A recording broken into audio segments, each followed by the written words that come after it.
Tonight, we bring you 7 of the most disturbing true trucker horror stories ever shared from the endless highways, forgotten rest stops, and desolate back roads that crisscross the country.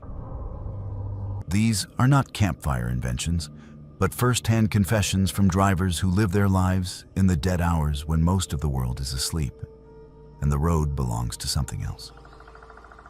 Every account you are about to hear has been sourced from real testimonies, cross-checked where possible against police reports, local folklore, and long-haul chatter that has circulated on the CB for years. Some of these stories brush up against true crime, others hint at forces that defy rational explanation. But all of them come from people with nothing to gain by inventing what they saw.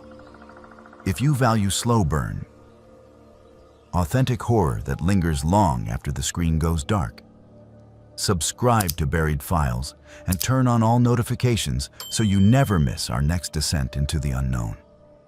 When you are finished listening, share your own experiences from the road or late-night encounters in the comments below, because your stories may be the next case we dig into. Now settle in as we roll into the long, dark stretches of highway, where truckers discover that some loads are heavier than they appear, and some things out there do not want to be passed.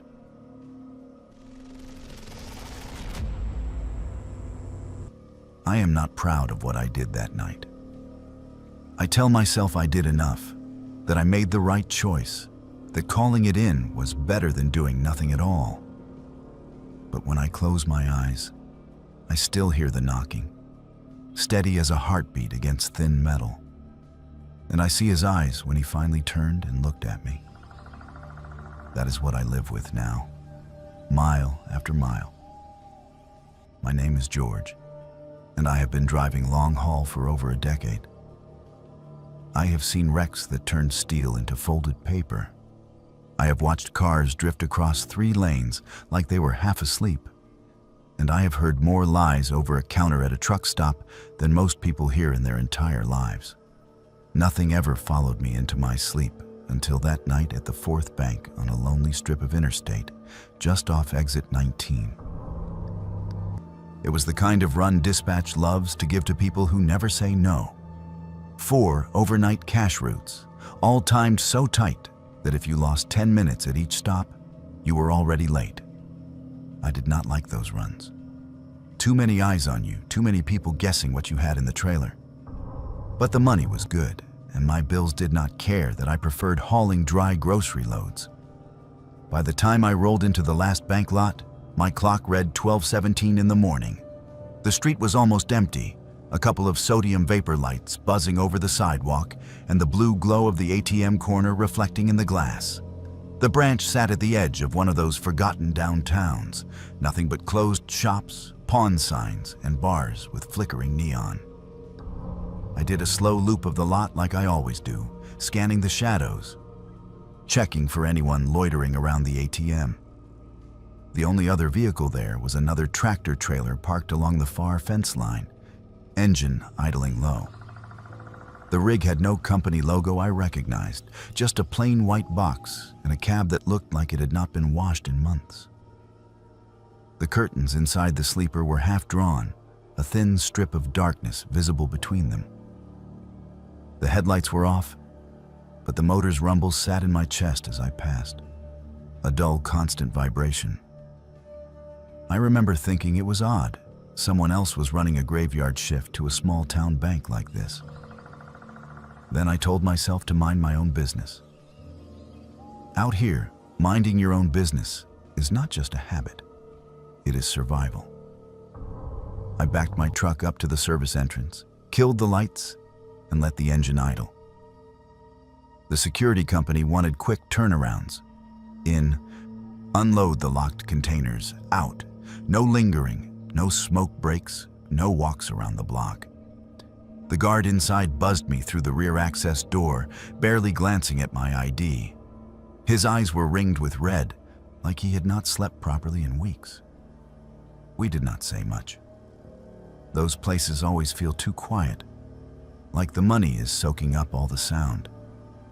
I rolled the first cart down the short hallway, signed what needed signing, swapped out the sealed boxes for the empties, and headed back toward the door.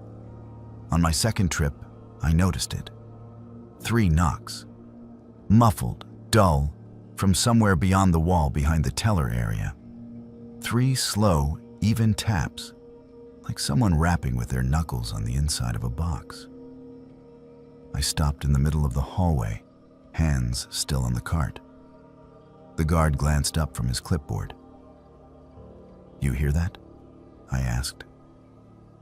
He frowned, head tipped to the side. Silence.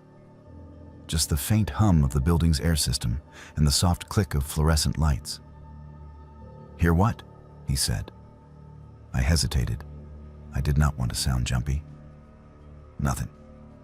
Thought I heard something shift in the vault." He shrugged. "Place settles. Cameras would go off if anything was wrong." That was true, or at least, it was the answer he was paid to give.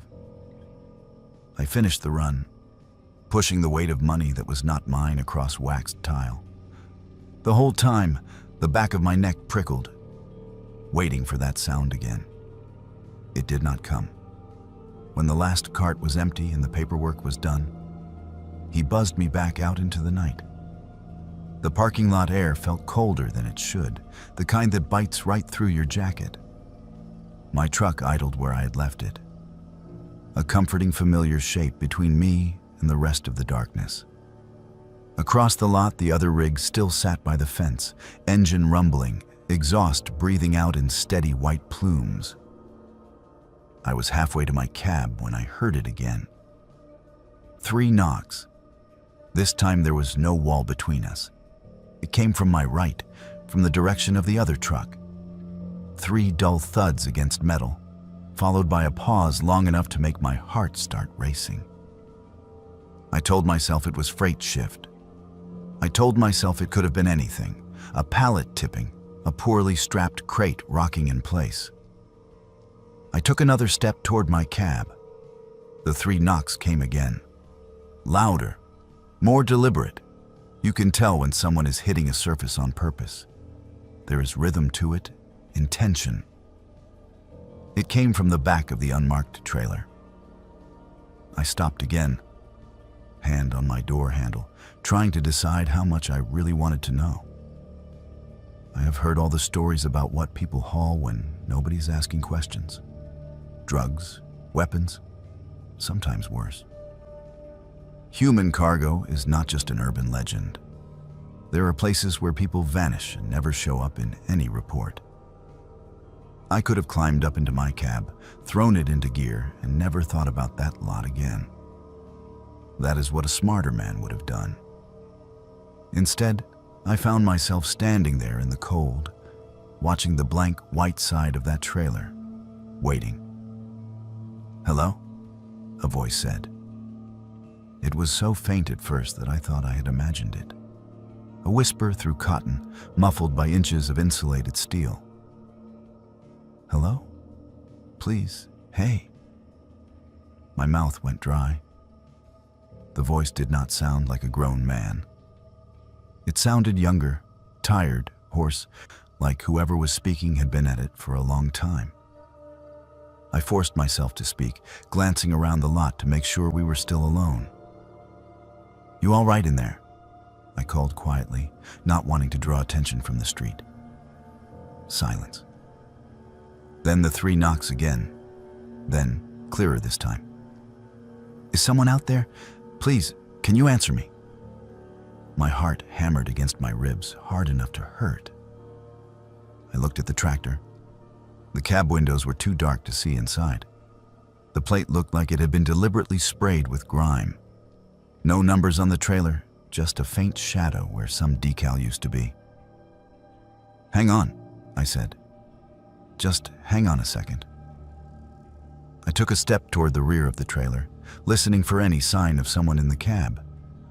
The engine kept its steady idle. No door opened, no shape moved behind the glass. The only sound was that quiet plea through metal. "They can hear you if you talk too loud," the voice whispered. "Please, before he comes back." Every instinct in me screamed to stop. Someone else's load, someone else's problem. I was a guy on a tight schedule with a certificate to sign and a family that needed my paycheck. You do not go tinkering with another driver's locks, not unless you want trouble. "Who is he?" I asked. The voice trembled. "He puts us in here. He says no one cares, that no one listens. You listened. Please, please open it." "I will not tell. I swear." I reached the doors and laid my hand flat against the cold metal. It vibrated faintly with the engines idle, the way any loaded trailer does. I imagined faces pressed up against the darkness just inches away, imagined wrists bound, imagined bruises. All the things I have seen written up in little paragraphs in the back pages of local news sites when they finally stumble into the light. I also imagined what would happen if whoever owned that rig came around the corner right then and saw me with my hands on his doors. What is going on? The voice did not come from the trailer this time. It came from behind me. I spun around so fast that I slammed my shoulder into the door handle. A man stood about 15 feet away, half in the spill of the bank's security light and half in shadow. He was taller than me by a head, wide at the shoulders, wearing a greasy denim jacket and a black cap pulled low. His beard hung heavy down to his chest, streaked with gray, and his eyes were wrong. I have met men on drugs, men drunk, men who have not slept for days. They all have a certain wildness in their gaze. This was not that. His eyes were flat, focused, like a hunter looking at an animal that had wandered into his snare. "Evening," I managed, trying to keep my voice even. "Heard something in your trailer. Thought your freight might have shifted." He stared at me for a long time without answering. In that silence, the 3 knocks came again, this time so soft it could almost have been a coincidence. His jaw clenched once. "Load is fine," he said. His voice was low, controlled. "You done here?" I nodded, suddenly aware of how exposed I was in the open lot. "Yeah, just finished. Was heading out." He took a slow step closer, eyes never leaving mine. I realized he was positioning himself between me and the rear of the trailer, as if my being within arm's reach of that lock was already too much. "Lot's full of echoes," he said. "You should not listen so hard. Might hear something you do not like." I swallowed. Maybe so. Behind him, the trailer shuddered once. Not a big movement, not the kind you see when freight actually tips, but more like something inside had hit the wall hard and then gone still. The man's eyes flicked sideways just for a fraction of a second. And in that sliver of time, I saw something crack in his expression. Not guilt, not fear, annoyance. Like a parent glancing at a child who would not stop fidgeting. "That your truck?" he asked, jerking his chin toward my rig. "Yeah." "Then you should get in it. You have places to be." I nodded again, backing away slowly, not wanting to turn my back completely until I had a few more feet between us. The whole time, the cold from the metal door was still in my palm, like my skin remembered the chill. I climbed into my cab on legs that felt strangely numb, closed the door, and locked it. For a moment, I just sat there with my hands on the wheel, engine humming under me, watching him in my side mirror. He stood there for a while, staring at my truck, then turned and walked to his own cab. The knock came one more time, sharp and panicked, right as he disappeared into the darkness. I could have left then, thrown it into drive, pulled out onto the street, and pretended the last 5 minutes had never happened. Instead, I reached for my phone. The dispatcher line for the security company had a separate option for emergencies. I hit it, gave the lot address in a low voice, and said the only thing I thought they might respond to. "There's a suspicious rig parked by the fence," I said. "Unmarked trailer. Something is not right. You might want to send someone to check it out." The operator asked if I wanted to leave my name. My eyes stayed locked on the mirror, on the shape of that white box and the shadow of the man inside his cab. "No," I said. "Just send someone quick." I pulled out of the lot after that, my heart still pounding hard enough that my foot shook on the pedal. In my mirror, I watched the bank and the other trucks shrink until the glow of their lights was swallowed by the darkness of the street. I told myself I had done something. I had called it in. I had not just walked away. But as the miles unspooled and the highway opened up ahead, that excuse started to sound thin. 2 days later, in another state, I heard the story. Drivers talk even when they should not. Someone mentioned a refrigerated trailer found abandoned behind a cheap motel, padlock cut by state police. They said there were people inside. Most of them were not moving. One of them still was. I asked questions I should not have asked, piecing together details I had no right to know. No logo on the doors. Plates so filthy it took them time to run it. One survivor hoarse from yelling and banging on the walls for hours, maybe days. They said they kept knocking. One driver told me quietly over coffee, eyes fixed on the table. Said they knew someone was out there at one point. Said they heard boots on concrete, heard a man's voice, then nothing. I did not ask where the trailer had been found. I did not ask what direction it had been headed. I did not ask what the survivors said about the man who drove it. I just nodded, finished my coffee, and went back to my truck. Now, when I pull into a lot after midnight and see another rig with no marking sitting by itself, with the engine idling and the curtains half drawn, I park farther away. I keep my eyes on my own mirrors, my own doors. I tell myself that if I hear knocking again, I will do more. I will not hesitate. But the truth is, I do not know. I remember that man's eyes, that flat, patient look. I remember the way the guard did not hear the first set of knocks at all. I remember the survivor's words floating around the driver's room like cigarette smoke. We kept knocking. Someone was there. Then they were not. That is my story. I am not a hero. I am just a man who listened long enough to know there was someone on the other side of that metal, and then drove away anyway.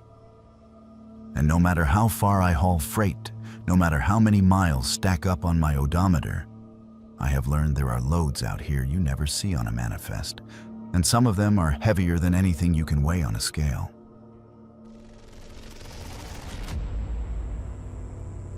I used to laugh at the stories the old hands told about haunted highways and ghost riders. Long haul will do that to you if you let it, that is what I said. Your brain gets soft from too many miles and too little sleep, and suddenly every shadow on the shoulder is a phantom, and every bit of static on the radio is a voice from beyond. I do not laugh anymore. Not since I met her the second time.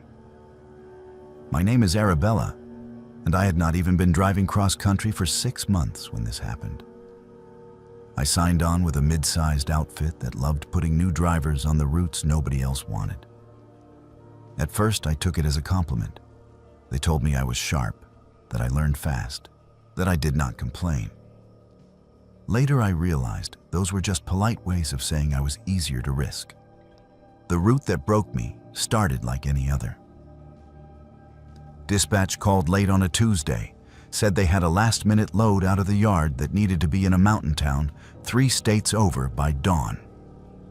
Hazards of the job, they said. Tight deadline, good bonus. I pulled into the lot just before sunset.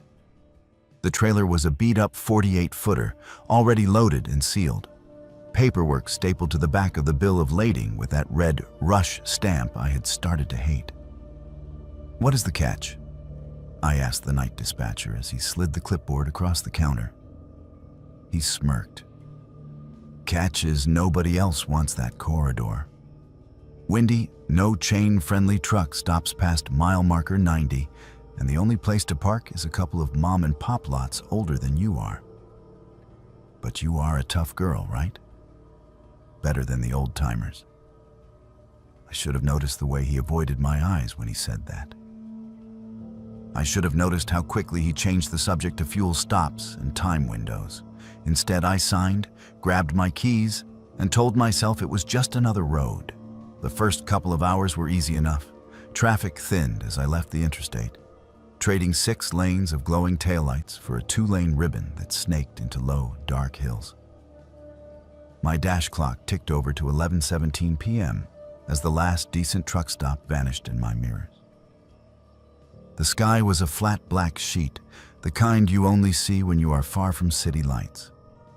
My headlights carved a narrow tunnel through it.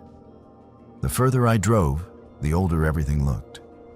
Gas stations with half-lit signs, motels with peeling paint and hollow windows. Occasional farmhouse lights up on distant slopes, the glow faint and lonely. The road climbed and twisted, carved into the side of the mountains in long, slow curves that made my shoulders ache from the constant steering corrections. Somewhere past mile marker 60, the fog rolled in. It did not drift gradually like I was used to seeing. One moment the air was clear, and the next my world shrank to a gray wall 10 truck lengths ahead. My high beams just bounced back at me, blinding white, so I killed them and crept forward on low. I was going 10 under the limit when I saw her. She stood on the shoulder just beyond the reach of my lights at first, a vague, narrow shape hunched against the cold. As I rolled closer, details sharpened. A young woman, maybe early 20s, in a torn denim jacket darkened by rain, bare legs under the hem, shoes that looked more like city flats than anything meant for climbing mountain roads.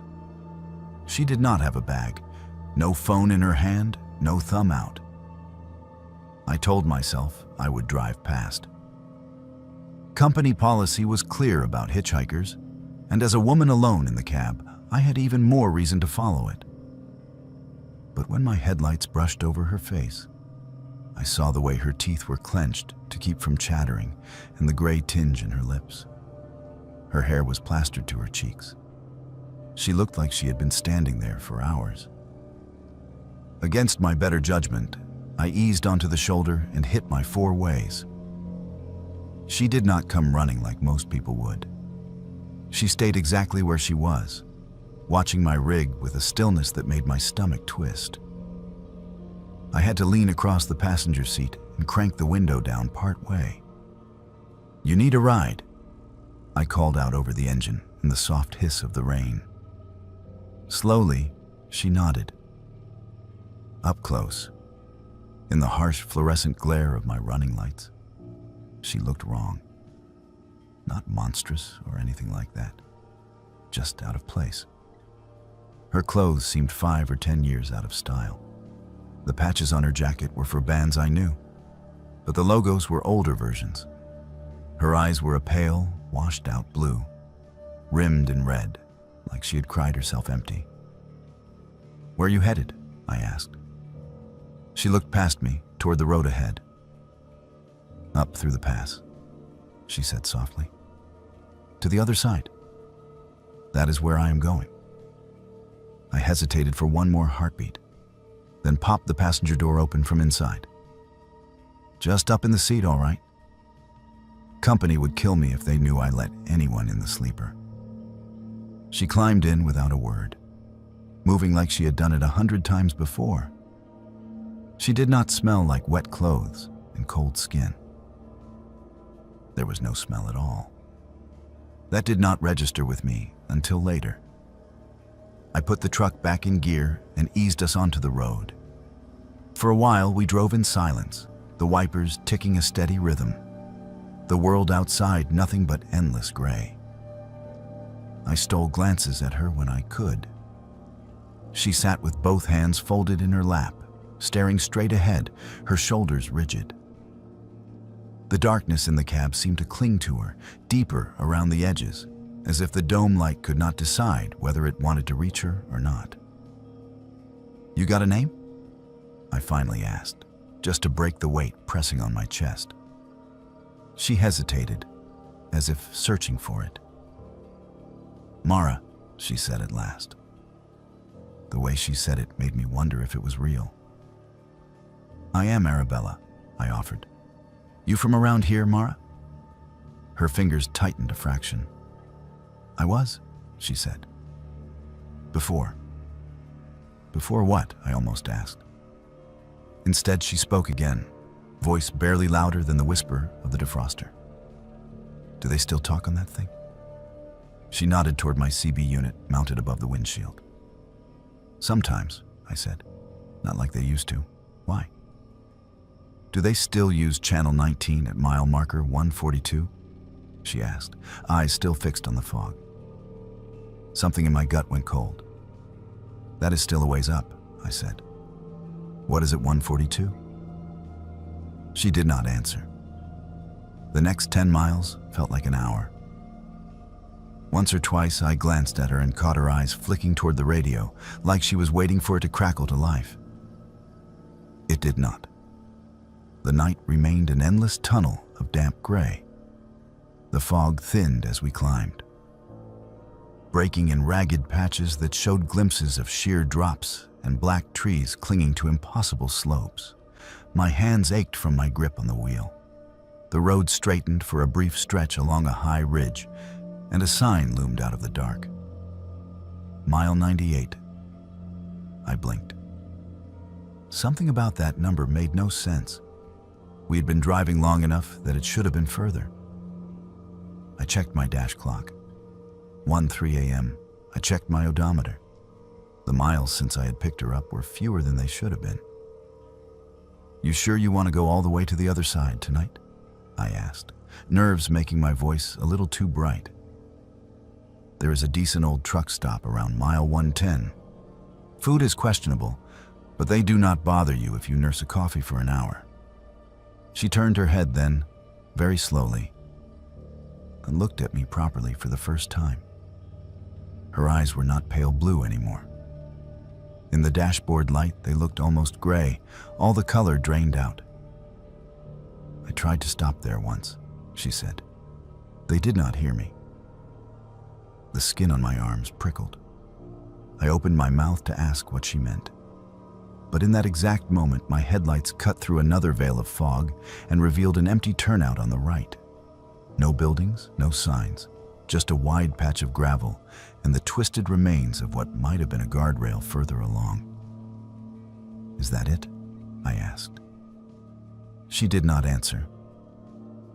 When I looked back at the passenger seat, it was empty. The cushion was completely dry. Not a drop of damp where her jacket had been. No footprints on the floor mat. No stray strand of hair clinging to the seatbelt. The only sign that anything unusual had happened was the way my pulse hammered against my throat hard enough to make me nauseous. I drove the rest of the way through the pass, with both hands locked at 10 and 2, every nerve screaming. At some point, the fog thinned for good, and the sky above the peaks showed a faint line of gray, where dawn would eventually come. The town on the other side was still sleeping when I rolled into the receiver's lot. I made my delivery. I signed papers with a hand that shook just enough for the clerk to raise an eyebrow. When she asked if I was all right, I blamed the road and the weather. I thought about telling her I had picked up a girl who vanished from my cab without opening the door. I thought about asking if anybody had ever crashed around mile marker 142. I did not. I finished my day, crawled into my sleeper, and told myself I had hallucinated the whole thing from lack of sleep. I would have left it there if it had not been for the second night. 2 weeks later, dispatch put me back on the same corridor. Different freight, different destination, same pass, same night schedule. I almost refused it, but the memory had already started to blur around the edges like a bad dream. I told myself I needed to toughen up. I told myself nothing supernatural had happened. People do not disappear from passenger seats. The weather was clear that night. The sky was sharp and full of stars, the air so cold my breath plumed thick in the cab when I stepped in. I made it past mile 50, 60, 70 with nothing but the occasional pair of headlights in the opposite lane to break the monotony. My radio stayed silent. My hands unclenched gradually. At mile 89, I saw her again. This time she was not on the shoulder. She stood in the tiny dirt triangle where the on-ramp from a small service road met the highway, one arm wrapped around herself, the other hanging limp. Same jacket, same shoes, same washed-out face. She did not seem surprised to see my truck. She did not seem to see anyone else. I did not slow down. My foot pressed harder on the accelerator, as if speed alone could make her vanish. As I roared past, I dared a quick look into my passenger side mirror. She was gone. Not walking away, not shrinking in the distance. Gone. For several miles afterward, my mind scrambled for explanations. Maybe there had been two girls, dressed the same. Maybe the fog and the late hour the first time had made me misremember her face. Maybe it had been some weird trick of shadows this time. I clung to any excuse I could reach. I made it all the way to mile marker 139 before the fog returned. No slow creep this time. One moment I had clear stars and the sharp outlines of the peaks. The next I was inside a white tunnel again, my own headlights glaring back at me. The CB crackled. I had left it on out of habit, mostly for weather alerts and scale warnings. Channel 19 had been dead all night, just the occasional hiss of atmospheric noise. Now it spat a burst of static so loud it made me flinch. "Hello?" a girl's voice said. It was thin and warbling, like it was coming from very far away through a bad connection. My hand hovered over the mic. "Is someone out there?" the voice asked. "Can anybody hear us at mile marker 142? The truck seemed to shrink around me. The air in the cab turned dense, heavy, hard to breathe. I forced my fingers to close around the mic, thumb pressing the button down until the plastic creaked. "This is northbound tanker on the pass," I said. My voice shook. "I hear you. Who is this?" Silence. Just the soft hiss and pop of the open channel. I was about to repeat myself when the sign loomed out of the fog on my right. Mile 142. My eyes flicked between the road and the CB display. The channel number glowed steady and green. Ahead, the faint outline of a turnout took shape. That same empty gravel space with the broken guardrail. "Please," the voice came again, suddenly much clearer. We went off. We called. Nobody answered. "Is anybody there now?" My grip on the wheel turned my knuckles white. The turnout rushed toward me. As I passed it, the fog thinned just enough for me to see over the broken barrier. There was nothing there. No car, no fresh wreckage, no skid marks. Just a long drop into darkness and the faint glint of water or rock far below. "What is your location exactly?" I asked, clinging to protocol. "Repeat your location." "Mile marker 142, the girl whispered. "We have been calling. The fire will not stop. Please, it is so hot. I cannot get the door open. Is anyone out there now?" My vision tunneled. I could smell something then. Faint and impossible, like burned plastic and wet upholstery. My eyes flicked to the passenger seat. She sat there, soaked. Steam curled faintly from her jacket. Her hair hung in wet ropes. This time, there was a smell, sharp and metallic under the smoke, like blood and melted seat foam. Her head turned toward me in a jerky, unnatural way, as if her neck did not move quite right anymore. Her eyes burned like coals underwater. "You heard us," she said. Her lips barely moved. The sound seemed to fill the cab anyway. "You hear us now? Will you answer?" My foot slammed on the brake without conscious thought. The truck lurched, ABS chattering as 40 tons of steel and liquid fought physics on a mountain road. I forced myself to keep it straight, to ease off before I lost it completely. The rig slowed more, crawled. I could not look at her. I stared at the road, at the creeping numbers on my speedometer, at anything else. "I am hearing you," I said. My voice sounded like it belonged to someone else. "There is no wreck at 142. Not now, not anymore." For the first time, there was emotion in her voice, besides that horrid flat pleading. "Not anymore," she repeated. "That is what they told our mothers." The CB squealed. For a heartbeat, the cab filled with overlapping screams, not loud but distant. Countless voices tangled together in one long, rising note. Then it cut off. The radio went dead. The fog thinned like someone had opened a window. The seat beside me was empty again. But this time, the cushion was soaked. Dark water, or something like it, had pooled in the fabric and was dripping slowly to the floor mat. The smell of burned plastic lingered for miles before finally fading. I made it off the mountain without crashing. I delivered my load. I signed what needed signing. I did not mention any of it to dispatch, to other drivers, to anyone. Who would believe that they had just heard an echo of something that happened years ago? That girl, and whoever else was with her, had died before I ever got my CDL. I tried to verify it, the way you do when you need to prove to yourself you are not losing your mind. Later, when I worked up the nerve, I searched the accident databases. It took a while, but I found it. A car full of college students, mostly girls, went off the side of that very pass one rainy night almost 15 years before I drove it. The report said the vehicle caught fire on impact. It noted that one of them managed to call for help, but the call dropped before she could give a clear location. By the time responding units found the wreck, it was too late.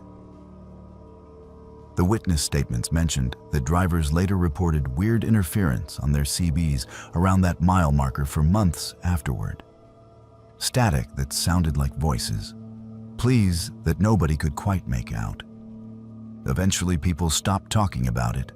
The road forgot, like it always does. I have not. I do not run mountain passes anymore. I stick to regional routes, flatland, short hops that get me home more nights than not. When I do have to roll out after midnight, my CB stays off. I tell other drivers it is because I am sick of listening to nonsense chatter. The truth is, I am afraid that if I turn it on at the wrong mile marker, I will hear her again. That thin, breaking voice asking if anybody can hear mile marker 142 now. And this time, if I answer, I do not know if they will let me keep driving away.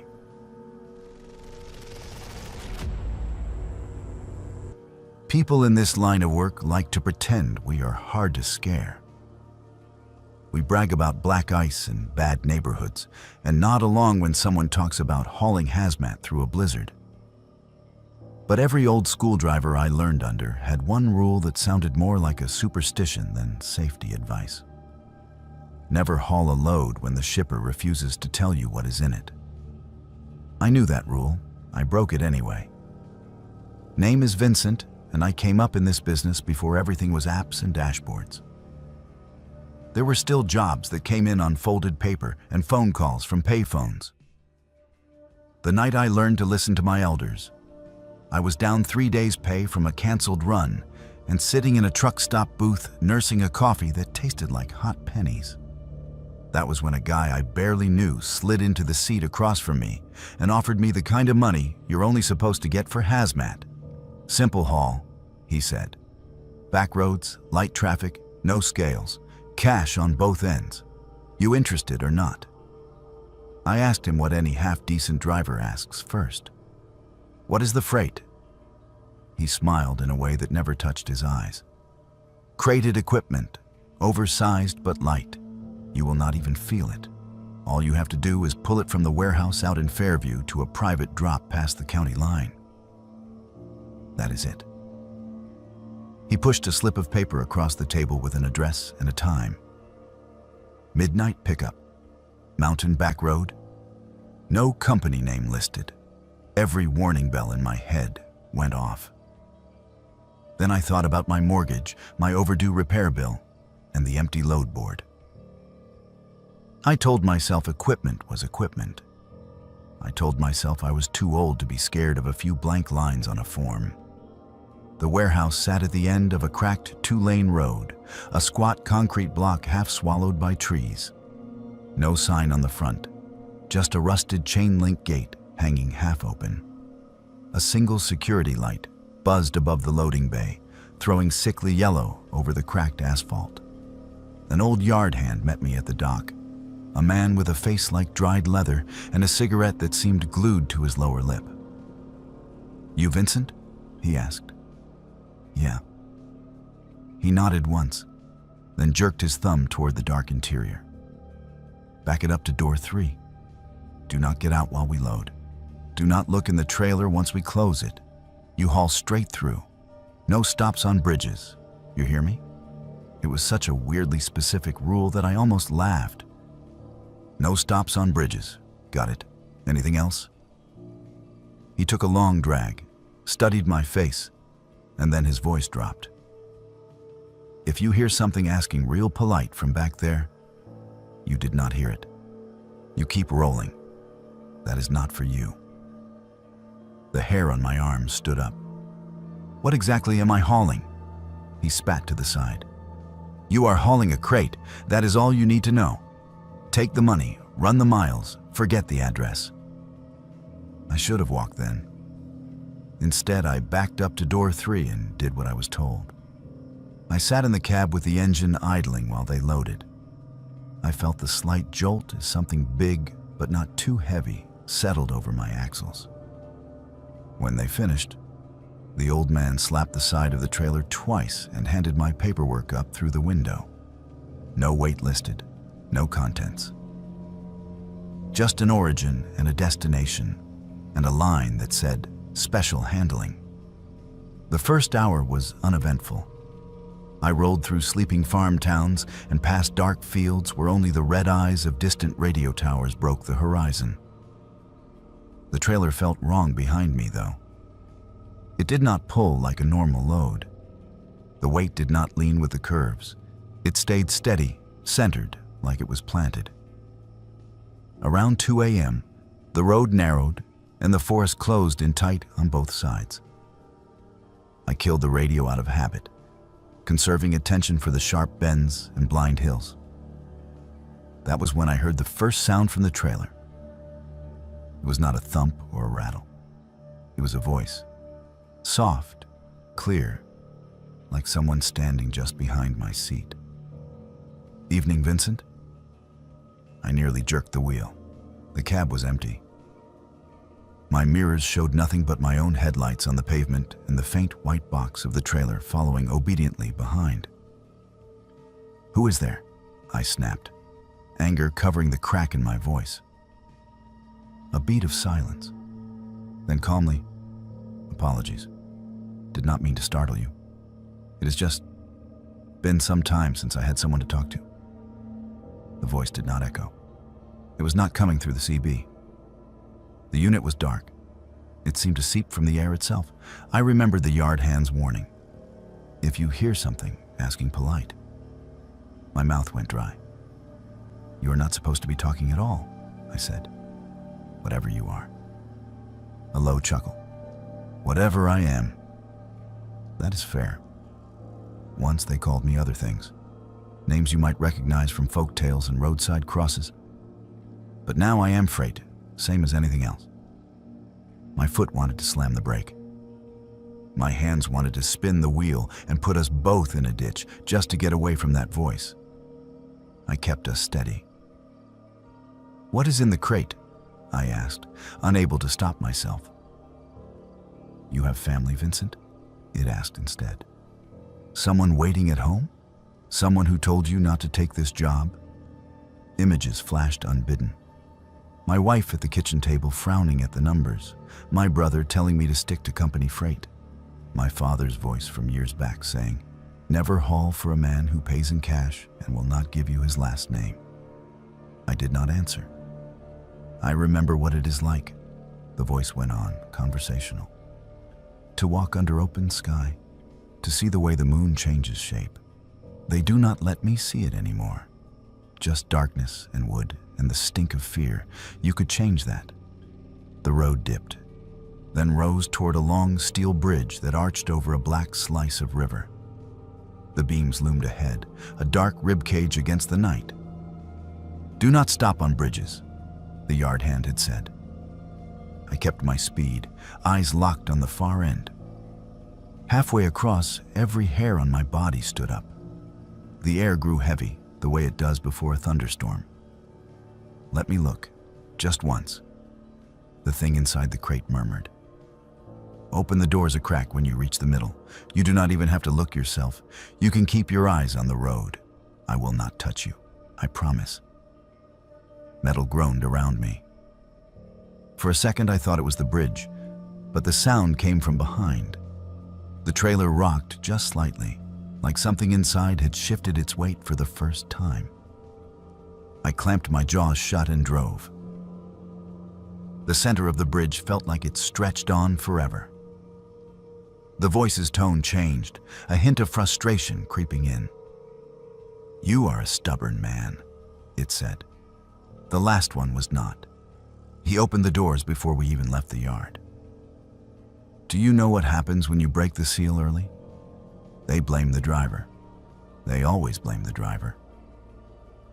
I pictured the old hand's weathered face.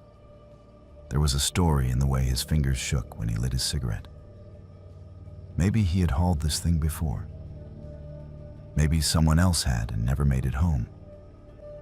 The engine coughed. Just once, a small hitch, enough to make the RPM needle dip. The headlights flickered. The wheel felt heavy in my hands. "I do not like bridges," the voice said, suddenly cold. "Too much water, too much falling. It reminds me of why they built the crate." The engine cut out. Every light on the dash died. In an instant, the only sound was the scream of steel and rubber as 40,000 pounds of truck and trailer coasted in dead silence over the hollow metal span. I had just enough momentum to clear the bridge. As the tractor rolled onto solid ground, everything snapped back to life. Lights blazed, the engine roared, the wheel jerked under my hands as power steering returned. "You keep me in the dark," it hissed then, no warmth left in it at all. "But I remember your kind. I remember your voices at the edge of the river. I remember your ropes."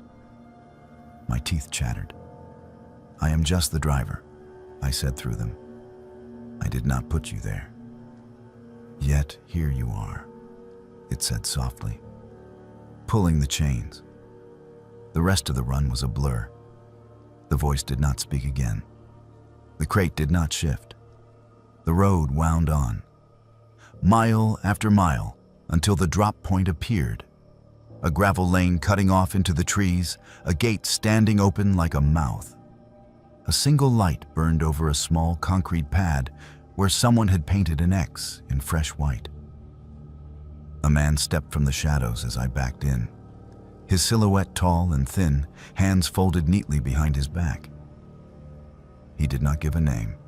He did not offer a handshake. "You made good time," he said. "Any trouble?" I thought about telling him the engine had died on the bridge, that something in his crate had tried to talk me into opening the doors, that whatever was inside knew my name, my family, pieces of my past I had never told anyone on the road. "No," I said instead. "No trouble."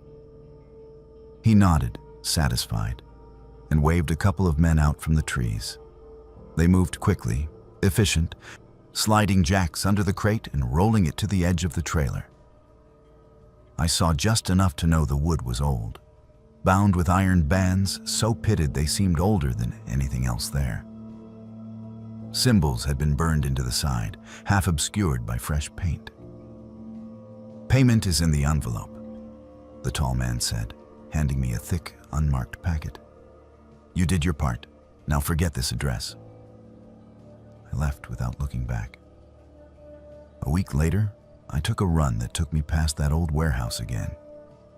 Curiosity twisted my gut until I gave in and turned down the cracked road for a quick look. The gate was gone. The chain link was sagging in the dirt. Weeds grew up through the concrete where my truck had sat. The loading bays were boarded over, boards already gray with age. The security light was broken. Glass scattered on the ground like it had been that way for years. A for sale sign leaned at an angle near the entrance. Its phone number faded to nothing. I asked around. Nobody admitted to knowing anything. Some drivers shrugged and said the warehouse had been closed since before they got their licenses. One old-timer gave me a look I could not read and told me there are buildings that appear when they are needed, then slip away again when the deal is done. Now, whenever a broker offers me a fat envelope for a run with no contents listed, I say no. I do not care how tight my money is. There are some loads that are not meant to be hauled by anyone who wants to sleep sound at night. Every once in a while, though, I roll past some forgotten yard or shuttered dock and see, just for a second, the outline of a large wooden crate sitting alone in the shadows. It is never quite the same size, the markings are never quite identical, but I always feel the same thing, like something inside is holding very, very still, listening for the sound of an engine it recognizes, waiting for another chance at open sky.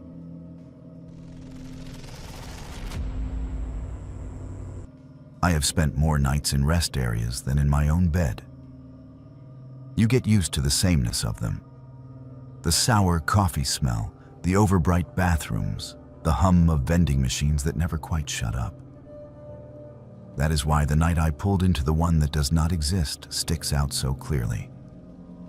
It felt like walking into a place I had seen 1,000 times and realizing, halfway through the door, that all the exits had been moved. Name is Estelle. I haul mostly overnight, by choice. Less traffic, fewer idiots on their phones, more room to breathe. That also means I live on caffeine and whatever passes for food in the middle of nowhere. There was one run last winter, long stretch across 3 states with nothing but state highway after the first 200 miles. Dispatch had me on a clock that did not leave room for proper truck stops. So I planned to hit a rest area I had used before, about 10 hours in. The night was foggy from the start, that low clinging kind that eats your high beams. The closer I got to the mountains, the thicker it got, until my world narrowed to 2 white lines, a green glow on the dash, and the soft smear of my own headlights against the mist. I watched my clock, counted down the miles. By my log, I was bumping right up against when I needed to stop. I almost missed the sign. White reflective lettering, half swallowed by fog. Rest area 1 mile. I felt a wave of relief. I knew this place, or thought I did. Small loop, limited truck parking, older building but decent bathrooms. A familiar island in the dark. The exit ramp appeared out of nowhere, a gray mouth opening on the right. I signaled, ease down. Tires humming over the rumble strip as I dropped speed. The trees fell back to reveal the rest area's little kingdom of concrete and sodium light. Only it was not quite right. The layout was the same. 1 loop road, car lot on the left, truck slots on the right, a low cinder block building in the middle. But the building's exterior looked freshly painted, bright white with a blue trim I did not remember. The pavement was smooth, without the spiderweb cracks I expected. The old flickering lights had been replaced by tall, clean LED poles that washed everything in harsh, even brilliance. There were no other vehicles. Not one. No cars with sleeping families. No other rigs idling. No patrol SUVs parked nose to nose. Just my truck, the empty slots, and the building, sitting there like it had been waiting. I told myself they had done renovations. Rest areas get facelifts sometimes. Maybe I had just not been through in a while. I pulled into a space, set my brake, and sat for a minute, engine ticking as it cooled.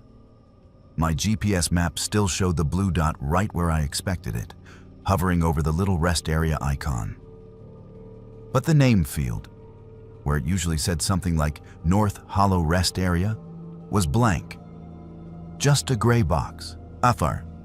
I chalked it up to a glitch, grabbed my keys, and stepped down. The air smelled clean. Too clean. No hint of diesel, no stale cigarette smoke. None of that acrid overlay that clings to any place trucks have sat for years. Just cold, damp air and the faintest trace of pine. Inside, the building looked brand new. The floors shone. The vending machines were modern, glass fronts lit bright, stocked with perfectly arranged rows of chips and candy. The bulletin board had neat rows of brochures, all straightened, all aligned. Not a single flyer for a lost dog, a local band, or an amateur locksmith. A man stood behind the information counter, mid-40s maybe, with a pressed polo shirt and a laminated badge that only said, "Attendant." He smiled as soon as I walked in. The smile went too wide, too fast, like he had been practicing in a mirror. "Long night?" he asked. "Something like that," I said, trying to sound casual. Did not realize they had fixed this place up. Last time I came through, the ceiling tiles were falling down in the ladies' room. His smile did not change, but something in his eyes flickered. "We keep it in good condition here," he said. "We like drivers like you to feel comfortable. You spend so much time out there after all. Drivers disappear all the time on these roads." The way he said disappear made the skin between my shoulders tighten. I laughed it off. "Yeah, well, I plan on staying in one piece," I said. "Rest break, then back on the clock." He watched me as I walked toward the restroom corridor. I could feel his gaze between my shoulder blades like a hand. I told myself I was being paranoid. Long hours, bad weather, an over-friendly attendant. Nothing more. The women's room was spotless. Too spotless. No graffiti on the stall doors, no crumbs or stray paper on the floor. Every sink gleamed. The fluorescent lights did not buzz or flicker. The mirror reflected me in harsh detail, dark circles under my eyes, hair shoved under a ball cap, that permanent highway squint. As I stepped into a stall, I heard the echo of my own footsteps bounce off the tile. Then, a half-beat later, another set. The same rhythm, the same spacing. Just not mine. I froze. The stalls were empty. I had checked. The room was silent except for the faint hum of air vents. Slowly, I shifted my weight on purpose, heel to toe. The sound came. My step, then a ghost of it, slightly delayed, as if someone were walking in perfect mimicry just out of sight. I held my breath. The echoes stopped. I finished as fast as I could, washed my hands, and avoided looking at the mirror this time. The door hissed closed behind me as I stepped back into the main area. The attendant was gone. The counter sat empty, his neat stack of pamphlets undisturbed. For the first time, I really looked at them. They were for attractions in states I knew, parks I had driven past, cities I had seen from the highway. But the photos were wrong. A skyline with one too many towers, a state flag with the colors slightly off, a beach that curved the wrong way when compared to the map in my head. My phone had full bars. I pulled it out, tried to open my map app again. The spinning circle went around and around, never loading. When I tried to pull up my messages, the screen showed no service for a split second before the bars popped back up. On the far wall was a framed map of the state, the kind you see in every rest area. Only the roads did not match what I knew. Major interstates bent in places they should have been straight. Whole towns I had made deliveries to were missing, replaced by names I did not recognize. A cold certainty sank into my stomach. I needed to leave. I walked back out into the parking lot. For a second, my heart jammed up into my throat. My truck was not where I had left it. I had parked 3 slots down from the end, nose facing the exit road. Now my rig sat closer to the building, at an angle, like someone had moved it, not quite straightened it out. The driver's door was half open, just enough to show a strip of darkness. The lot was still empty. No other vehicles. No sign of the attendant. The fog pressed just beyond the glow of the lights, thick and unmoving. "Hey," I called, more to prove I still had a voice than anything else. If this is some kind of joke, it is not funny. Nothing answered. No insects chirping, no distant highway noise. Just the faint hum of those perfect too bright lights. I made myself walk to the truck. Every step felt like it stretched. The distance between me and the cab never quite shrinking the way it should. When I reached the door, my hand shook on the handle. The cab interior was dark, but familiar shapes loomed where they should. Wheel, seats, my hanging air freshener. No one was inside. I climbed up, slammed the door, and locked it. Engine start. The dash lit, all systems green. My GPS map came back to life, blue dot blinking. The rest area icon was gone. The screen showed my truck sitting on an unbroken stretch of highway, no turnout, no side road. Heart pounding, I dropped it into gear and rolled toward the exit. As my headlights swept the building one last time, the windows looked different, darker. The bright lobby I had just been in was now just a shadow behind glass. The attendant sign over the counter flickered, then went out. By the time my tires hit the merge lane, the fog closed in again. I checked my mirrors, half expecting to see the lights of the place receding behind me. There was nothing, just trees and darkness where the rest area should have been. I drove for another 30 miles before I saw a gas station. It was old, dingy, exactly the kind of place I would normally avoid unless I was desperate. I pulled in anyway, just to stand under a different set of lights, to hear a different kind of humming. Inside, the clerk was scrolling his phone behind bulletproof glass. I bought a coffee that tasted like burnt mud and, on impulse, asked, "Hey, you know if they have renovated the rest area back up the highway? The one about 30 miles south?" He frowned. "We do not have a rest area on that stretch," he said. "Closest one is about 60 miles north. Been that way as long as I've worked here." I wanted to argue. I wanted to pull out my log and show him the timestamps, the gap where I had clearly been off the road. Instead, I just nodded and went back to my truck. Later, on my off days, I tried to find it on satellite maps. I zoomed in on every bend and curve of that highway. There were no structures where I had stopped. No loop, no building, no extra lights. Just trees and occasional gravel pullouts. Maybe it was all fatigue. Maybe I nodded off in the cab and dreamed every second of it. But when I run that route now, I plan my brakes carefully. I stop at crowded, ugly truck stops with greasy floors and flickering signs, surrounded by other rigs and bad coffee and noise. Because somewhere out there is a rest area that looks cleaner and safer and newer than it has any right to. A place where the brochures all show a world that is almost yours, but not quite. A place that would be all too happy for a tired driver to sit down, relax, and stay past the point where they can easily leave.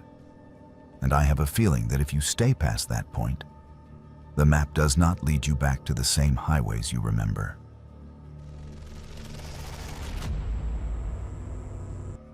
I tell people I am too old to be scared by shadows on the road. That is what they expect from someone who has been driving as long as I have. The truth is, what scares me now is not what I see out there, but what I hear. One voice in particular, a voice that should have gone silent years ago, but still slips through the static some nights when I am stupid enough to turn my radio on. My name is Malcolm, and I was not the one who vanished. That honor belongs to a younger driver we all just called Cal. He came up fast in the company, eager, hungry for miles. The kind of kid who would volunteer for every overnight run just to prove he could. We used to trade jokes over the CB between midnight and dawn, just to break up the loneliness. The night it happened was like any other, at least at first. Early fall, a storm crawling in from the west, rain sweeping in bands across a stretch of interstate we both knew by heart. I was about an hour ahead of Cal, loaded heavy with steel. He was behind me hauling light freight, his voice cutting in now and then as we checked road conditions for each other. "Road is slick in the dips," I told him. "Watch yourself around mile marker 80, it ponds there." "Copy that," he said. His voice was bright, but I could hear the fatigue under it. "You pulling off at that truck stop near 110? "That is the plan," I said. "Coffee and something pretending to be food." There was a pause. Then he said, quieter, "Think I will push a little further. Feels like somebody has been on my bumper for an hour. I want some distance." I glanced at my mirror out of reflex. Even though I knew he was somewhere behind me on a road I had already passed. Habit. "Traffic is light tonight," I said. "Just let them pass." "That is the thing," he said. "They do not pass." He went on to explain that ever since he got back on the interstate after his last fuel stop, he had noticed a pair of headlights settle in behind him. Not riding his bumper aggressively, not flashing, not trying to overtake, just hanging back. Always at the same distance. When he sped up, they sped up. When he slowed, they slowed. "Probably just another driver pacing," I said. "People do that and do not even realize it." "Maybe," he said. "It is just weird. They had a chance to pass when I got stuck behind that slow mover, but they did not. Stayed right where they were. We left it there for a while." I talked him through a patch of bad crosswind on an exposed overpass, and for 20 minutes the conversation drifted to nonsense. Old jokes, gripes about dispatch, the usual. The storm rolled in, heavier, rain hammering the roof of my cab, wipers going full tilt. Then his voice came back, tighter this time. "Malcolm," he said, "you still got me?" "Still here," I answered. "What is up?" "They followed me into the rest area," he said. "Pulled up behind me, then just sat there. When I decided to leave, they left. Now they're right back where they were. Same distance, same lane." A shiver ran down my spine. I did not like the sound of that. "You get a look at them?" "No," he said. "High beams never come on. I cannot see the grill in my mirrors, just light, too bright to see past." I told him what any calm, rational person would. Take the next exit with a busy truck stop, park under the lights, go inside, and if the car hung around, call it in. Safety briefing 101. He agreed, said he would aim for a big, well-lit place we both knew about 20 miles up. "Probably nothing," he said, like he was trying to convince himself. "Maybe I am just tired." "Probably," I said. But do not be a hero. If your gut says something is off, listen to it. The channel went quiet, just the soft hiss of rain-filled static. I hit my exit, rolled into my spot and shut it down for the night. Inside, over a bad cup of coffee, I kept one ear on the radio at the counter where other drivers were half listening to weather updates. About 20 minutes later, my handheld crackled. "Malcolm?" His voice was different, thinner, higher at the edges. "I am here," I said. "They did not take the exit," he whispered. I slowed down, signaled, got ready to pull off. Soon as the ramp came up, they drifted over to the left lane and kept straight. When I merged back on, they were waiting ahead, pulled to the side. As soon as I passed, they got back in behind me. The hairs on my arms lifted. "Call the state troopers," I said. "Right now. Use your hands free. Give them your mile marker. Let them know you think you are being followed." He hesitated. "I do not want to make a big thing if it is nothing." "If it was nothing, you would not be whispering," I snapped. "Do it. I will keep you talking." I grabbed my own phone, ready to call it in if he balked. On the radio, I heard him shifting in his seat, the faint clack of buttons. Before he could say anything else, a different sound came through, a soft, rhythmic tapping, like knuckles on metal. "It is closer," he said. "Lights are right up on the back of my trailer now. I cannot even see the road behind me, just white." "Get off at the next exit," I said. "Any exit. Take people around. Do not stop somewhere empty." Silence stretched. Then he whispered, "There is somebody standing in the lights." I felt my mouth go dry. "What do you mean?" "In the mirror," he said. "On the shoulder, just in the edge of the beams, like a silhouette. They are not moving. Arms are too long. I cannot see a face. It is just wrong." "Keep driving," I said. "Do not stop for anything. Troopers can meet you. Flash your hazards. Stay in the right lane." Another tap sounded over the radio. Closer. He sucked in a breath. "They are knocking on the doors," he said. "On the back of the trailer, you hear that? They are knocking." The sound came through more clearly then, transmitted by whatever open mic he had near him. 3 slow, deliberate knocks. The same pattern, over and over. "It sounds like you," he said, voice breaking. "Do you hear it? It sounds like you, Malcolm, like you are back there asking to be let in." Something icy slid into my spine. "Buddy, I am an hour ahead of you, parked at a diner. You know that. You are just hearing things." "They are saying my name," he whispered. "In your voice, in my mother's voice, in voices I do not remember, but feel like I should. They are asking so nicely. Please, Cal, let us in. It is cold out here. We have been behind you so long." The radio hissed. For a moment, all I could hear was the slam of my own heart in my ears. I opened my mouth to tell him to pull his tractor brake and stay put until law enforcement got there, even if it meant blocking a lane. Static roared. Then, very faint under it, I heard one last thing. "Okay," he said. "Okay. Just for a second." The channel went dead. I tried to raise him again and again. 10 minutes, 20. Other drivers chimed in, asking who I was calling, asking what was going on. I could not give them an answer that did not sound insane. Eventually, I called Highway Patrol myself, gave them his handle, his rough location, what I knew.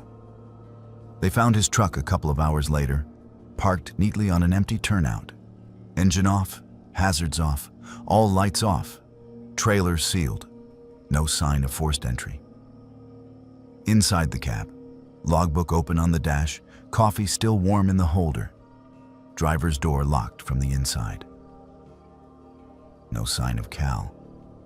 Officially, they listed him as missing. There were posters for a while, company meetings about safety, about reporting suspicious behavior. People whispered theories in the break rooms. Some said he parked, walked away into the woods, and decided not to come back. Some said foul play, carjacking gone wrong, abduction. I never told them about the knocks that came through the radio, about the way his voice shifted from annoyed to terrified to strangely calm, about that last "okay," spoken like someone opening a door they knew they should keep closed. Now, when I run that stretch of highway, I keep my CB off. I tell myself it is because I am sick of chatter, sick of nonsense, sick of listening to kids like Cal pretend they are invincible. But some nights, when the rain is coming down hard and the road feels too empty, my hand drifts toward the knob. Twice, I have given in and turned it on for company. Twice, within a few minutes, Channel 19 has filled with faint, distant static that almost shapes itself into a familiar voice. "Malcolm, you still got me?" Both times, I have reached out and shut the radio off so hard the plastic clicked. There are some things you do not answer out here, some knocks you pretend you never hear. Because if he is still out there, somewhere between the white lines and the dark, I am not sure he is looking for help anymore. I think he might just be looking for someone to ride behind.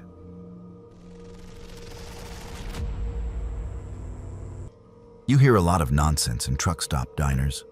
Haunted mile markers, phantom hitchhikers, cursed bridges that hate the sound of Jake brakes.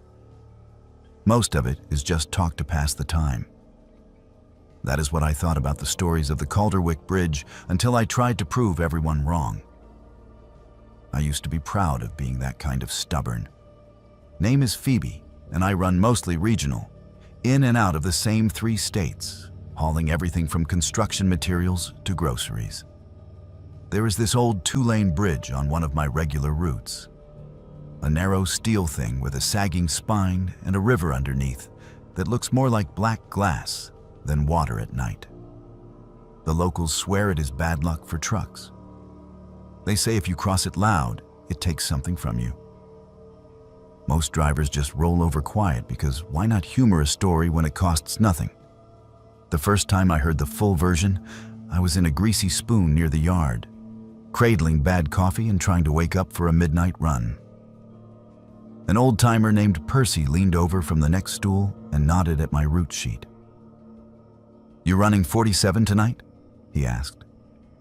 "Yeah," I said. "Bridge and all. Why?" He smirked. "Do yourself a favor and kill the Jake on the span. Do not lay on the horn. And for God's sake, do not stop dead center to enjoy the view." I rolled my eyes. "What happens if I do? Phantom toll collector jumps out?" "You will not feel anything right away," he said. "That is the problem. You will just cross loud and cocky, and somewhere down the line, something gets taken. Maybe your nerves, maybe your sleep, maybe someone you care about." He stirred his coffee. Bridge hates noise. It remembers the last time a truck screamed across it. I asked him what he meant, but he just shook his head and went back to his breakfast. The other drivers nearby avoided the subject, like they had all agreed not to talk about whatever incident started the superstition. I walked out of there feeling like they had all decided I was too green to be let in on the joke. That irritated me more than it should have. A week later, dispatch put me on that route for a pre-dawn grocery run. Clear sky, light fog, no traffic. As I rolled onto the county road that led to the bridge, Percy's warning came back to me. I could hear his voice in my head. Kill the Jake, roll quiet. Instead, I flipped the switch the other way. By the time the steel lattice of the bridge loomed out of the dark, I had my engine brake ready. The river below was just a broad strip of darker black, no lights to catch the surface. The first tires hit the metal plates with a hollow clang, and for a second, the old bridge sang under me. I downshifted hard and let the Jake roar. The sound ripped out of my stacks and bounced off the steel like a beast in a cage, sharp and ugly in the narrow space. I even gave the air horn a quick blast, more to prove a point to myself than anything. There was nobody else around, no houses close enough to annoy. Just me, my truck, and the bridge. Halfway across, everything stopped. Not the truck, not exactly. The engine cut out so fast, it felt like I had driven into a wall of silence. The roar died mid-note. Every light on my dash went black. The radio croaked and went dead. Even the rattle and hum of the cab stilled. For one sickening instant, I coasted in absolute quiet.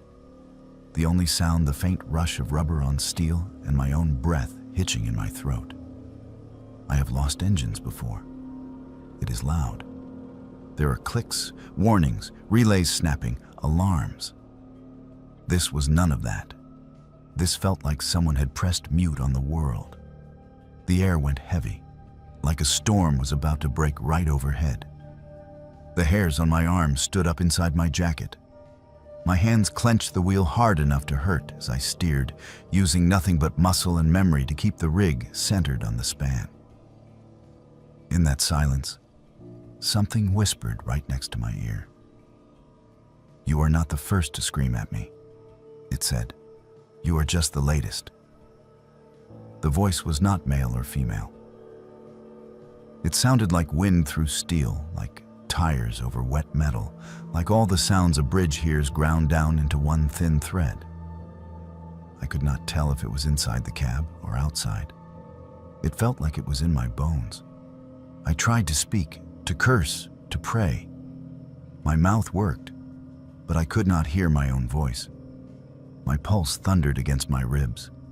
The world shrank to the reflective paint on the guardrails, my headlights dim in the fog, and that whisper. Do you know what it sounds like? It slid on, when they do not slow down, when they hit the slick and the load shifts and the trailer jackknifes. I do. Images slammed into my head, unbidden.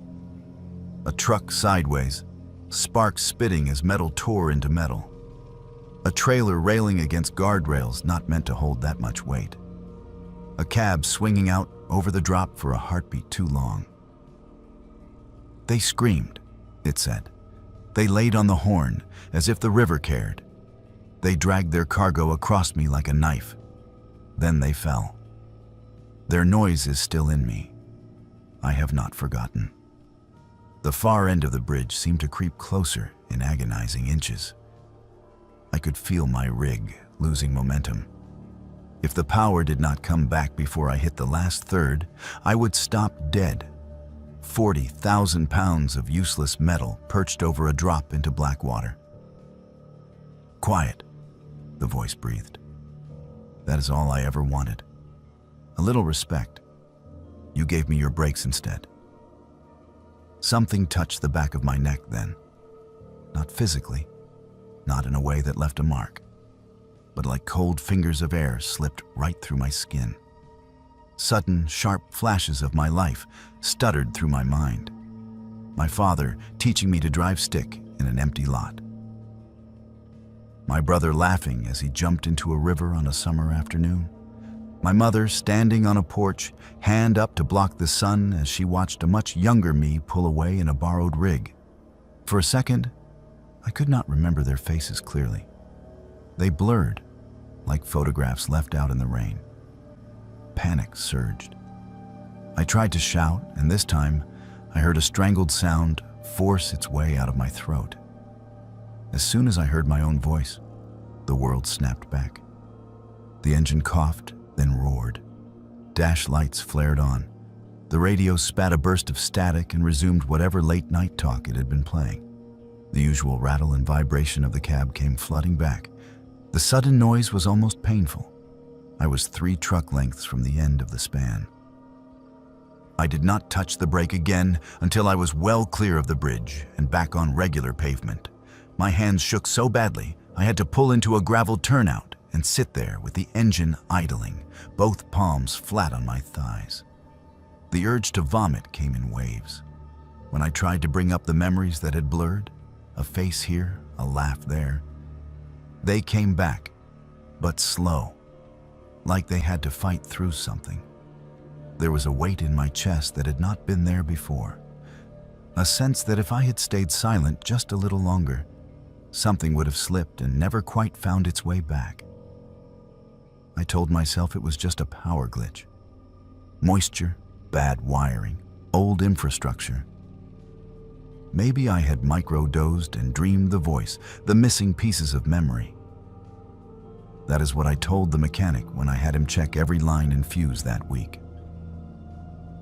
He found nothing wrong. Several days later, a driver from another company rolled through the same diner where I had heard Percy's warning. He was pale, his hands trembling around his cup. "You hear about the wreck on the county road?" he asked whoever would listen. "Guy hauling livestock. Engine died right in the middle of the Calderwick Bridge, lost all power. By the time he got it lit again, his trailer had slid. He went through the rail." The room went quiet. One of the older drivers muttered a prayer. Percy caught my eye and held it for a beat too long. "That bridge takes what it is owed," he said later when we were alone outside. "You can cross it quiet, show some respect, and maybe it lets you be. You make it scream, it remembers that too. Sometimes it takes something small. Sometimes it takes a whole rig." "Then why does anyone still use it?" I asked, anger covering the tremor in my voice. "Because it is there," he said. "Because the detour is longer and fuel is expensive, and everyone thinks the bad luck belongs to someone else. I still run that route. There are not many choices if you want to keep the work. But every time I see the steel skeleton of that bridge rise out of the fog, my hand goes to the Jake switch on reflex. I flip it off long before my tires touch the metal.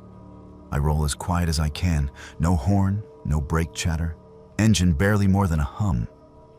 Under my breath, where no one can hear me, I whisper, "Easy now, just passing through."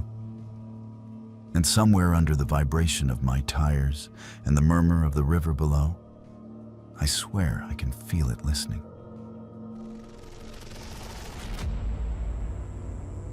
There comes a point in this job where the miles all start to blur together. Same ramps, same motels, same ugly orange streetlights bleeding into the cab at 3 in the morning. After a while, you start to wonder if you're looping the same stretch of road over and over and just telling yourself it is different. I used to joke about that. Then I took a detour one night and found a place that made me think maybe the road loops you. Name is Lawrence, and I am closer to hanging up my keys than I am to my first solo run. I have hauled through every kind of weather this country can throw at a person. I have broken down on mountain passes and in desert heat. I have slept in cabs, cheap motels, and on break room couches. Through it all, I kept one thing straight in my head: where I was, where I was going, and how to get back. The night that changed, there was a wreck up ahead on my usual interstate. I was running late already, hauling dry goods on a tight window, when the overhead sign started flashing about a major pileup near mile marker 180. Traffic alerts pinged my dash. My GPS chimed and suggested an alternate route to save time. Normally, I do not trust those suggested detours. Half the time they send you down roads that are fine for cars and hell for a 53-footer. But I could hear the tone in the dispatcher's voice from earlier, that edge that says, "We really need this one on time." I looked at the clock, looked at the little highlighted path curving off onto a state highway, and thought, just this once. The exit ramp for the detour was one I had never taken before. a narrow lip of concrete leading down into darker trees. The interstate's steady white roar faded behind me as I merged onto a two-lane that felt older than everything else around it. The asphalt was smoother than I expected, though, and the shoulders were clean. The GPS dot stayed centered on its blue line, reassuring as a heartbeat. About an hour in, my fuel gauge dipped lower than I liked. I had expected to top off before the pileup, but with the detour, I had missed my usual truck stop. I started watching the roadside harder, looking for gas signs, convenience stores, anything. The forest pressed in on both sides, heavy and dark. I passed a couple of dark farmhouses, a closed-up diner, a gas station with boards over the windows. Right when I was about to turn around and risk backtracking, a sign appeared in my headlights. White background, red letters smudged with age, Calderwick's Truck Haven, 1 mile. Underneath, in smaller print, diesel, hot meals, showers, open 24 hours since 1954. I had been running this region for 30 years. I had never heard of Calderwick's. I told myself it was just an old mom-and-pop place that never bothered with billboards on the interstate. There are still pockets like that, where the world forgets to update. My low fuel light blinked on. Decision made. The driveway came up quick, a sharp right between leaning pines. I eased the rig in, tires crunching over gravel, and the trees fell back to reveal a truck stop dropped straight out of a different decade. The main building was long and low, with a peaked roof and a neon sign that buzzed Calderwick's in red and blue. The diner windows glowed warm. The pumps out front had analog dials and faded stickers. A handful of trucks and cars were scattered around the lot, all of them older models but in good shape, like they had rolled off a lot 20 years ago and never left. Relief washed through me. Light people, the promise of hot food and fuel. I pulled up to the diesel island, killed the engine, and climbed down. The air smelled like fried food, cold air, and the faint tang of fuel. Comfortable smells. Familiar. Inside, the diner was busy for that time of night.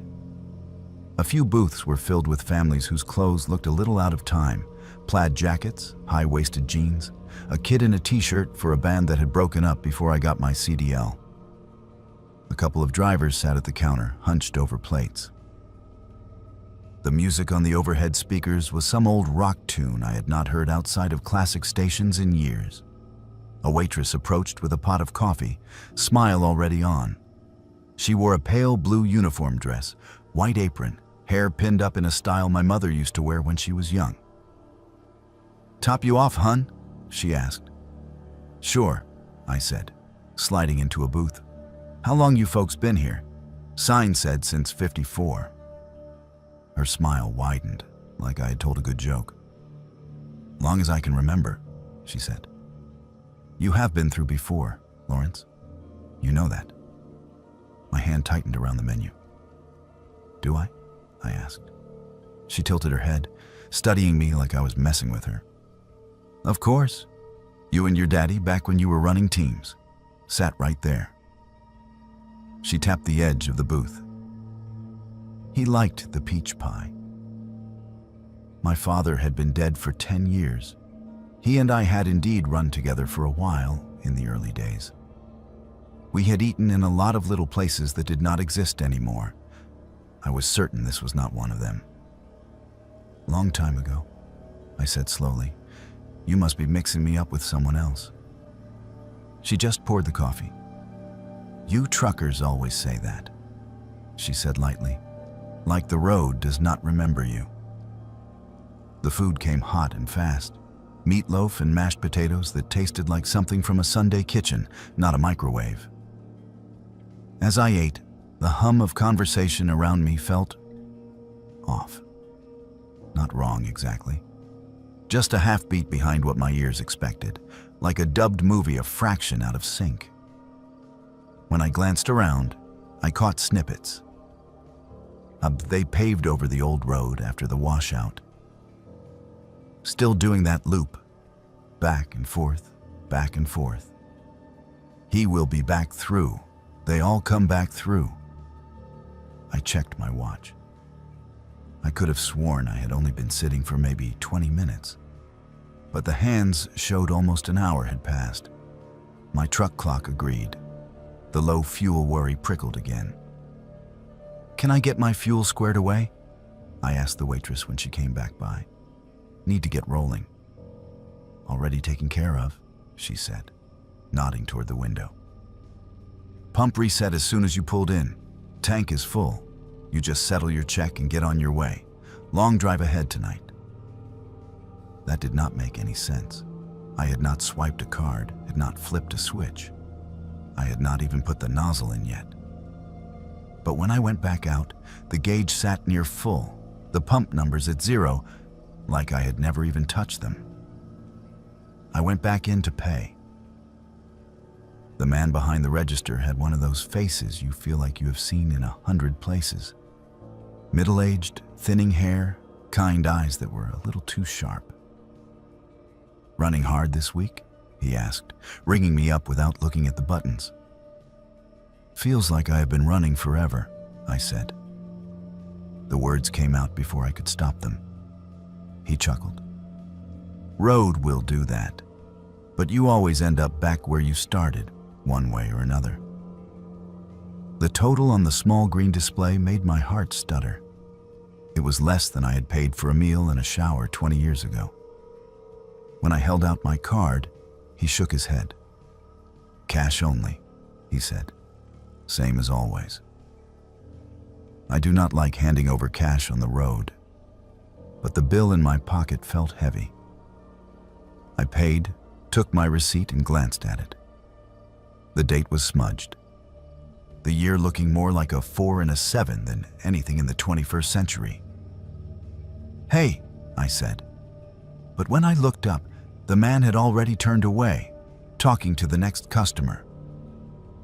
Back in the cab, I sat for a minute with my hands on the wheel. My phone showed a strong signal, but when I tried to pull up my maps, the app froze, then dumped me back to the home screen.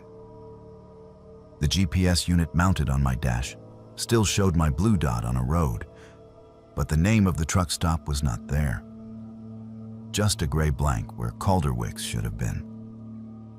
I pulled out anyway. The lot lights washed over my mirrors, then dropped away as I turned onto the narrow access road. Trees closed in. For a moment, in the reflection, the building looked different. Dark windows, sign unlit, a couple of the pumps missing. Then the bend took it out of sight. The highway I merged onto felt the same as the one I had left. But my clock told a different story. I had lost more than 2 hours. There was no way the stop, the meal, and the fuel could have eaten that much time. No way. And yet there it was. I made my delivery late, but not late enough to lose the load. Dispatch grumbled and moved on. On my reset day, out of stubbornness or fear or both, I went online and tried to find Calderwick's. I found an obituary for a man named Calderwick who had run a truck stop off a state highway back in the 70s.